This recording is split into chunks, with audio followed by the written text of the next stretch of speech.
Today I'm going to show you how to set up your own still life. So the first thing you need to do is look around your room and find a good place to set your items up. You want a background that's visually interesting but not too complicated or cluttered.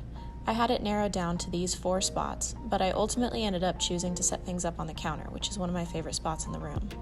I used a cardboard box to raise the surface that I can set items onto because I want the marquee letters to be more prominently in the background.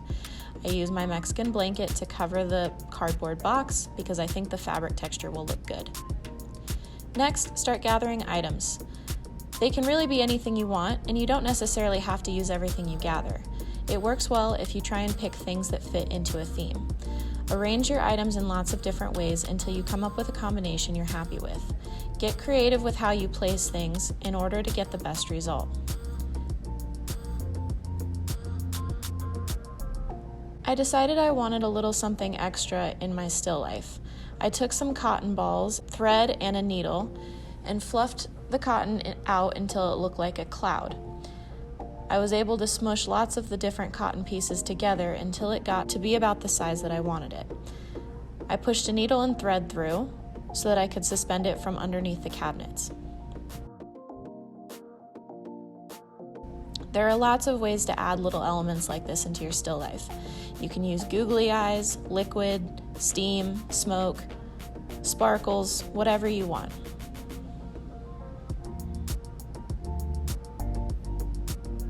There we go. Now we've got to get the lighting under control. I started by switching on the marquee letters. Then I turned off the overhead lights.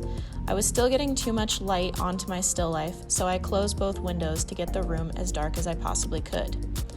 After struggling with 2 different extension cords, I was finally able to plug in one of the lamps that we use in the still life station in the middle room. I turned it on and played around with how close or far I placed the light and how I angled it until I got some shadows that I was really happy with.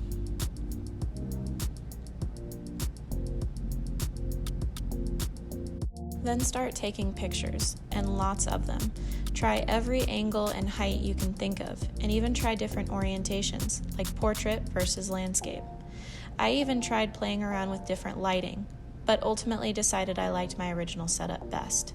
I ended up liking one of the first photos I took the best. I thought that it had a good balance of light and I could still see really great cast shadows, but I wanted to keep messing with it to see if I could make the crop even better.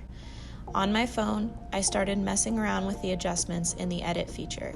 You can do this on a computer as well. I wanted to cut off the M but keep all of the other details, so it needed to be switched to portrait.